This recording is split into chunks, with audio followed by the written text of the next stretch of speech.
Hello students, so in this video I am going to tell you about formal letter. ठीक है, formal letter में भी हम दो लेटर्स को देखेंगे जो कि है इंक्वायरी लेटर है एक और एक है कंप्लेंट लेटर. ठीक है, तो फॉर्मल लेटर का जो फॉर्मेट है वो सबसे पहले आप लोगों के सामने है. देखिए वैसे तो आप लोगों को बहुत बार हम लोगों ने किया है ये लेटर राइटिंग, तो एक बार रिवाइज कर लेते फॉर्मेट, है ना. सबसे पहले आता है आपका सेंडर्स एड्रेस. ठीक है, सेंडर्स एड्रेस के बाद में आप एक लाइन छोड़ के डेट डालते हैं. डेट के बाद में एक लाइन छोड़ के रिसीवर्स एड्रेस लिखते हैं. थोड़ा स्पेलिंग सही कर लीजिएगा, आ रहेगा यहाँ पे रिसीवर्स एड्रेस आता है. ठीक है, then you leave again one line and then you write the subject salutation meaning sir and madam, and then straight away you start writing the body means the main part, जो आप letter mainly जो main part है letter का वो. then again you will leave one line and write thank you. leave again one line, yours sincerely or faithfully. remember this word yours आपको इसी तरीके से लिखना है. ठीक है, योर्स में आप अपोस्ट्रोफी नहीं लगाएंगे. मैं बार बार बोल रही हूँ, योर्स में अपोस्ट्रोफी लगाना गलत है. ठीक है, लेटर में योर्स में अपोस्ट्रोफी आप नहीं लगाएंगे, ये वर्ड में नहीं लगाना है अपोस्ट्रोफी. इसी तरीके से आप इस वर्ड को लिखेंगे. Remember this. इसमें यदि गलती हुई तो मार्क्स कटेंगे आपके. ठीक है, योर सिंसियरली या फेथफुली लिखेंगे. Then again you will leave one line, then will come your name will come, or either your name or whichever name is there in the question. वैसे तो बोर्ड में नाम लिखना अवॉइड करना चाहिए. ठीक है, नाम की जगह आप XYZ भी लिख करके आ सकते हो. बोर्ड में कोई गलत नहीं करेगा. ठीक है, आप XYZ भी लिख कर आ सकते हो, पर अपना नाम लिखना अवॉइड करना चाहिए. ठीक है, देन कम्स योर डेजिग्नेशन मतलब कि जो लेटर लिखने वाला है वो किस पोस्ट पर है. ठीक है, क्या उसका प्रोफाइल है. तो आप क्लास लिखोगे 10th A. ठीक है, your designation is 10th A, and then at the end comes enclosure. ठीक है, enclosure का मतलब होता है कि लेटर में के साथ में आप क्या क्या चीज़ें लगा रहे हो, कौन कौन से डॉक्यूमेंट्स लगा रहे हो, किन किन डॉक्यूमेंट्स की ज़ेरॉक्स लगा रहे हो. ठीक है, तो वो लिखते हैं हम enclosure में. तो आपने enclosure लिखा, उसके बाद में फर्स्ट जैसे सपोज आपने अपनी मार्कशीट की ज़ेरॉक्स लगाई, तो आप लिखोगे ज़ेरॉक्स ऑफ 9th मार्कशीट. ठीक है, या जो कुछ भी आधार कार्ड या इस तरीके से जो कुछ भी लगता है उस लेटर में वो सब हम इनक्लोजर में लिखते हैं. ठीक है, and the letter is done. ठीक, तो ये फॉर्मेट भी आप लोग एक बार कॉपी में लिख लेना फॉर रिवीजन पर्पस. ठीक है, स्ट्रेट अवे हम क्वेश्चन पर आते हैं. See the first question. Write a letter to MSHMT Corporation Chandigarh complaining that the wristwatch you recently bought from them does not function properly and asks for replacement. You are Deepti Deepak Gupta, 450 sector 20 Chandigarh. तो यहाँ पर आपका नाम भी दिया हुआ है जो आपको नाम डालना है. ठीक है, जो गर्ल्स है वो दीप्ति डालेंगी, बॉयज़ दीपक गुप्ता. ठीक है, एड्रेस भी आप लोगों का दिया हुआ है, मतलब सेंटर्स एड्रेस जो है वो ऑलरेडी गिवन है. लेटर क्या बोल रहा है कि इस एड्रेस से आपने एक घड़ी खरीदी थी. ठीक है, जो कि ढंग से काम नहीं कर रही है, and so you are asking for replacement. So it's a complain letter. ठीक है, कंप्लेन लेटर है कि घड़ी ढंग से काम नहीं कर रही है, and you are asking for replacement. Alright, so जैसा कि आप इस लेटर में देख सकते हो, सबसे पहले सेंडर्स एड्रेस डाला हुआ है जो कि ऑलरेडी गिवन है. Then you will leave one line, then you will write the date, again leave one line. Here comes the receiver's address. Receiver's address क्या है? MSHMT corporation customer complaint division Chandigarh.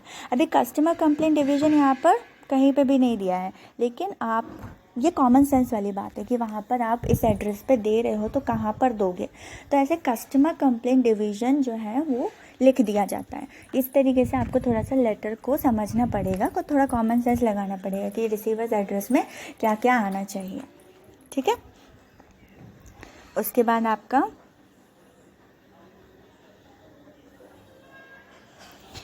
जो subject है वो आप पहले लिखना और सैल्यूटेशन बाद में लिखना है, ठीक है। यहाँ ऊपर नीचे हो गया है तो सब्जेक्ट पहले आएगा। Complaint regarding functioning of watch and its replacement, this is your subject.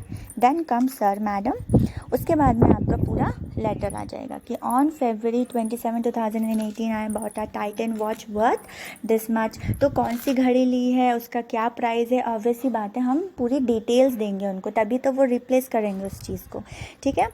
Unfortunately, your product has not performed well. The watch doesn't work half the time despite several attempts at changing its battery. I am highly disappointed because such act of neglect is not expected from such a renowned store. To resolve the problem, I would appreciate you changing the watch with a new fully functioning model. I have the receipt intact, enclosed as the copies of receipt along with the guarantee card, ठीक है। अभी कोई घड़ी खरीदते हैं अपन तो उसके साथ में गारंटी कार्ड भी मिलता है, रिसीट भी मिलती है। तो ये सब हमको खुद का दिमाग लगाना पड़ेगा एग्ज़ाम में। जो भी आपको कंप्लेन या रिगार्डिंग ऐसा कुछ क्वेश्चन आता है तो आपको पता होना चाहिए कि क्या क्या चीज़ें जो हैं वो हमें एज अ इनक्लोजर लिखनी है, ठीक है। एक तो रिसीप्ट, जो वो रिसीप्ट देगा वो तो सबूत होगा कि हाँ हमने वहाँ से वो घड़ी खरीदी है। फिर घड़ी की पूरी डिटेल्स आपको इसमें लिखनी है और साथ में गारंटी कार्ड भी इसमें डाल दिया है कि मुझे गारंटी कार्ड भी मिला था और इसलिए उसके हिसाब से मुझे अब रिप्लेसमेंट चाहिए, ठीक है। I look forward to your reply with a resolution to my problem and will wait until a week before seeking help from a customer protection agency. Please contact me at the above address or by phone at this, ठीक है। तो इस तरीके से आपको 2 paragraph में कम से कम आपका लेटर होना चाहिए, ठीक है। फर्स्ट पैराग्राफ में आप सारी डिटेल्स डाल दोगे, जो भी आपका प्रोडक्ट है उसकी सारी डिटेल होनी चाहिए, सारा सब कुछ होना चाहिए कि प्रॉब्लम क्या है। नेक्स्ट वाला जो आपका सेकंड पैराग्राफ है उसमें आपका सॉल्यूशन आप बताओगे कि भाई मुझको अब रिप्लेसमेंट चाहिए and I am seeking help from a customer protection agency, कि यदि वो नहीं चेंज की गई तो मैं कस्टमर प्रोटेक्शन एजेंसी से बात करूँगा या करूँगी, ठीक है। सो प्लीज़ कॉन्टैक्ट, तो आपको अपना फ़ोन नंबर, एड्रेस सब कुछ प्रोवाइड करना पड़ेगा जो भी उसमें दिया हुआ है क्वेश्चन में, वो सब, ठीक है। उसके बाद में लिखा हुआ है योर सिंसियरली, तो ये थोड़ा फॉर्मेट के हिसाब से आप लोग देखिएगा कि कहाँ पे लाइन आपको लीव करना है, ठीक है। Your sincerely Deepika Deepak. Enclosure जैसे मैंने आपको बताया, तो इनक्लोजर में पहला जो है रिसीट लगाई है, मतलब आपने जो आपकी रिसीट है उसकी, या हिंदी में जैसे रसीद बोलते हैं ना, रिसीट की आपने फ़ोटोकॉपी लगाई है और साथ में गारंटी कार्ड, ठीक। तो इस तरीके से आपके कंप्लेन लेटर लिखा जाता है, ठीक है। वहीं पे यदि हम इंक्वायरी लेटर देखते हैं, You intend to join coaching classes at International Coaching Center situated in Raipur. The institute specializes in teaching science to class 11th and 12th. Write a letter of inquiry in 100 to 120 words addressed to the administrator in charge of the institute seeking clarifications about the timings, duration, staff, transport and other necessary details for joining the institute. You are this and this, Library Road, Jabalpur, ठीक है। तो ये question already board में आ चुका है, ठीक है। ये एक इंक्वायरी है कि आपको ज्वाइन करना है कोचिंग क्लास, तो आपको ये सारी डिटेल्स वहाँ से चाहिए, तो इसलिए आप लेटर लिखोगे। और यहाँ पर जो मैंने एक लिखा हुआ है, ये देखिए, ये एक उसी का आंसर है जो बहुत ही अच्छे से लिखा है, and the person got full marks also, see, ठीक है। तो सबसे पहले तो हमें सेंडर्स एड्रेस जो वहाँ पे दिया हुआ है ऑलरेडी, 2 लाइब्रेरी रोड जबलपुर, एक लाइन छोड़ना है, डेट लिखना है, then you have to leave 1 more line and then you have to write the receiver's address, the administrator incharge international coaching centre Raipur, ठीक है। ये सारी चीज़ें आप लोग लिख लोगे। Then you will write the subject, remember you have to write the subject above sir and madam, ठीक है। ये थोड़ा सा ऊपर नीचे भी चल जाता है कंसिडरेशन, लेकिन जैसे कि मैंने आपको बताया वैसा ही करना, कंफ्यूज मत होना हो, ठीक है। अपन ने वही सीखा है कि सब्जेक्ट ऊपर लिखते हैं और सर और मैडम नीचे लिखते हैं, so that is also very much right, कोई दिक्कत नहीं है उसके साथ में, उसमें भी पूरे मार्क्स मिलेंगे।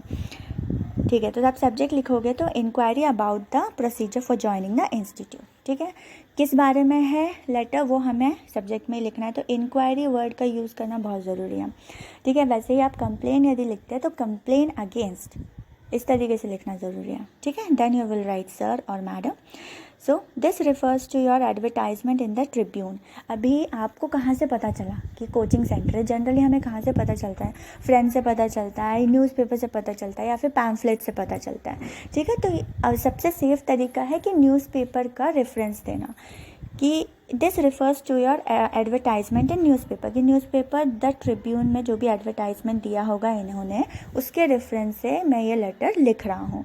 ठीक है, डेटेड 10 मार्च 2018, डेट भी लिखना ज़रूरी है। ठीक है, I am attempting the all India secondary school examination class 10th and want to opt for the science stream in class 11th. I would like to join your institute and need the following details about the coaching classes you offer. ये आपका first paragraph हो गया। Second में आप लिखोगे kindly send the following details, और ये सारी डिटेल्स ऑलरेडी आपके क्वेश्चन में दी हुई है। Date, duration of the course, timings of the classes, number of batches, transport facility, fees structure, joining date. उसके बाद में आप लिखेंगे I request you to furnish all the other necessary details left to be asked, looking forward to an early reply, thank you, and then yours faithfully और your sincerely, and then your name. ठीक है, name last में designation. ठीक, इस तरीके से आपका पूरा लेटर होना चाहिए। सो आई होप लेटर राइटिंग के जो 2 फॉर्मेट्स हैं या 2 आपके जो क्वेश्चन है वो आप लोगों को क्लियर हो गए होंगे। कोई डाउट्स होगा तो आप प्लीज़ पूछ सकते हैं। Thank you so much.